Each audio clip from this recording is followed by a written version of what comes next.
जैसे सीता जी, रावण जो हरण करता है वो सीता जी का नहीं करता, सीता जी अग्नि के पास है। राम जी कहते हैं सीता हरण से पहले की घटना है, जो लो करो निशाचर नाशा, तो लो करो अनल महाबासा। तो सीता जी ने अग्नि में निवास किया और छाया सीता प्रकट हुई। माया सीता कह दो, छाया सीता कह दो। रावण ने उसका हरण किया। छाया सीता क्यों?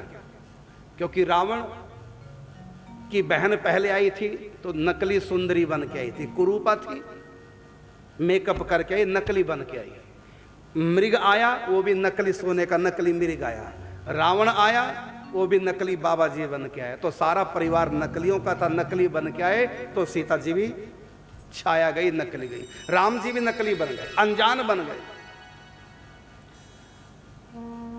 तो सीता जी की छाया जो रावण ने हरण की थी, और वो थी वेदवती नाम की लक्ष्मी का स्वरूप, लक्ष्मी के अंश से प्रकट हुई कुशध्वज की कन्या वेदवती, जो भगवान नारायण को पति रूप में प्राप्त करने के लिए तप कर रही थी। पहले पुष्कराज में तप किया, उसके बाद उन्होंने विंध्याचल पर्वत पे जाके तप किया।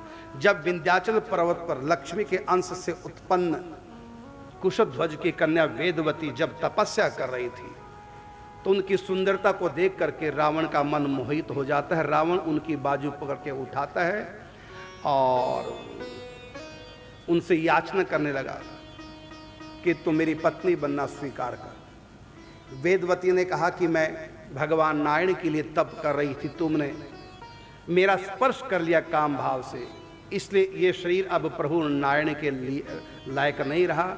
लेकिन मैं आपको श्राप देती हूँ, मैं प्रभु को, भगवान नारायण को पति रूप में बाद में प्राप्त करूंगी, पहले तुम्हारा सर्वनाश करूंगी। फिर योग से अपने देह का परित्याग कर देती है और भगवान नारायण को पति के रूप में प्राप्त करने की इच्छा थी, लेकिन उससे पहले रावण का नाश करने की इच्छा जग गई।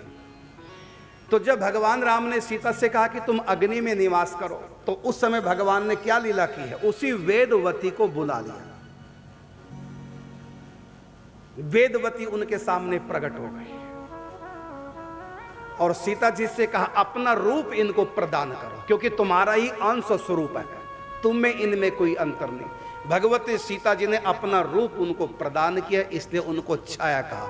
छाया का मतलब दर्पण में जो हमारा प्रतिबिंब पड़ता है हमारे रूप रंग का होता है, इसलिए उसको छाया कह देते हैं, छाया प्रतिबिंब। तो इसलिए उसको सीता जी की छाया कहा। तो उस वेदवती का रावण ने हरण किया और वेदवती ने रावण का सफाया करके, और फिर जब परीक्षा होती है अग्नि परीक्षा के बहाने, अग्नि से भगवती सीता जी आती है और वो अग्नि के पास चली जाती है वेदवती। लेकिन राम जी से कहा कि मैं आपको प्राप्त करना चाहती हूं। तो भगवान ने कहा अवश्य मुझको तुम प्राप्त करोगी, लेकिन ये मेरा मर्यादा पुरुषोत्तम अवतार है, इस अवतार में सीता के सिवा दूसरी पत्नी मेरे जीवन में आ नहीं सकती। तो जैसे वहां सीता जी की छाया, उसी प्रकार यहां भी राधा रानी की छाया, जिनका विवाह जावट में रायन घोष के साथ हुआ। तो सीता राधा रानी हमारे ब्रज में तीन हैं, मतलब है तो एक ही, लेकिन उनकी तीन प्रकार की लीला है। ऐसे श्री कृष्ण भी तीन हैं, राधा रानी भी तीन है। और कहा गया है वाणी ग्रंथों में, एक राधा ब्रज में बसे, दूजी रास विलास, तीजी कुंजन में बसे और दुलरावे हरिदास। एक राधा ब्रज में बसे और दूजी रास विलास, तीजी कुंजन में बसे दुलरावे हरिदास। तो एक ही राधा तीन रूपों में ब्रज में विहार कर रही है। तो कौन तीन प्रकार हैं राधा के? और ऐसे श्री कृष्ण के भी तीन रूप हैं। एक निकुंज में श्री कृष्ण, निकुंज वृंदावन के, एक गोलोक धाम के श्री कृष्ण, वही गोलोक धाम में, और एक है अवतार काल में श्री कृष्ण। तीन श्री कृष्ण है, तीन राधा रानी। एक ही राधा रानी तीन रूपों में लीलायमान है, एक ही श्री कृष्ण तीन रूपों में लीलायमान है। तत्वता कोई भेद नहीं, केवल लीला अधिकार भेद है। अनेक ऋषि मुनि जो श्री कृष्ण को पति के रूप में प्राप्त करना चाहते हैं, प्रीतम के रूप में प्राप्त करना चाहते हैं, वो सब वरदान प्राप्त करके ब्रज में गोपियां बनते हैं। तो ब्रज में 3 प्रकार की उपासना श्री कृष्ण की जाती है, स्वकीय, परकीय और दोनों से अतीत। और तीनों का आधार राधा रानी है, क्योंकि राधा रानी प्रेम की देवी है, इनके बिना कोई प्रेम कर नहीं सकता। जैसे सूर्य की धूप की सत्ता इस दुनिया में कहीं भी है तो सूर्य से है, सूर्य है तो धूप है, सूर्य नहीं तो धूप नहीं। इसी प्रकार राधा है तो कृष्ण प्रेम है, राधा नहीं तो कृष्ण प्रेम नहीं। तो जिन्होंने भी श्री कृष्ण से प्रेम किया उन सब के प्रेम का आधार भगवती राधा रानी है। तो 3 प्रकार से श्री कृष्ण से प्रेम करते हैं, स्वकीय भाव से, परकीय भाव से और दोनों से अतीत। निकुंज की उपासना जो है, नित्य रास की उपासना, वो निकुंज की, वृंदावन की उपासना है, ये दोनों से अतीत है। श्री कृष्ण को अपना पति मान करके जो प्रेम करती हैं गोपियां, उसको कहेंगे स्वकीय भाव। और एक जिनका विवाह हो चुका है गोपों के साथ, लेकिन वो चोरी छुप के परिवार से श्री कृष्ण से प्रेम करते हैं, उसको बोलते हैं परकीय भाव। और जो निकुंज की सखी हैं वो स्वकीय परकीय दोनों से अलग है। तो 3 प्रकार का प्रेम है, तीनों प्रकार के प्रेम का आधार राधा रानी है। तो जो परकीय भाव से प्रेम करते हैं और स्वकीय भाव से प्रेम करते हैं, उनका भी आधार श्री राधा रानी है। क्योंकि जैसे धूप की सत्ता सूर्य से, ऐसी प्रेम की सत्ता राधा रानी से है। राधा रानी प्रेम की अधिष्ठात्री देवी है। और रही बात कि राधा रानी की जो छाया है रायन घोष के साथ जिनका विवाह हुआ, तो मैं बताना चाहूंगा वो किसी गोप के साथ विवाह नहीं हुआ है। तो सुन लो ध्यान से, भागवत कथा में ब्रह्मा जी ने ग्वाल बालों को चुरा लिया।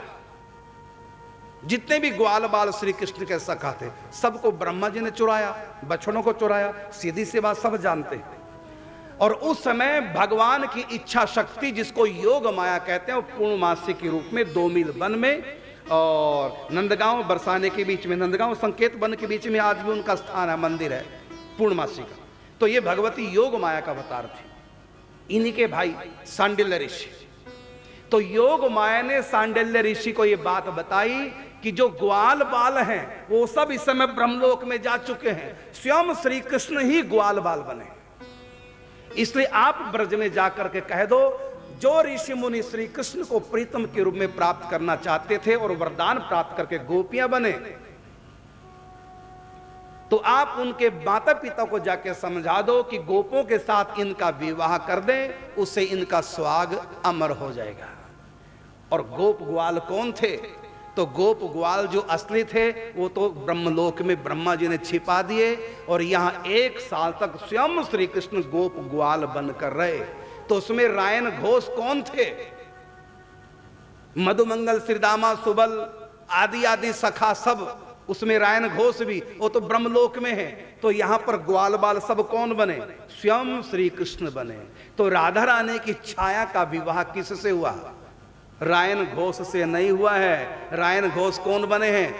श्री कृष्ण बने हैं। तो सबका विवाह श्री कृष्ण के साथ हुआ है। इसलिए पूरी बात बताओ, नहीं तो चर्चा ही छेड़ो मत। और ये शास्त्र का प्रमाण है।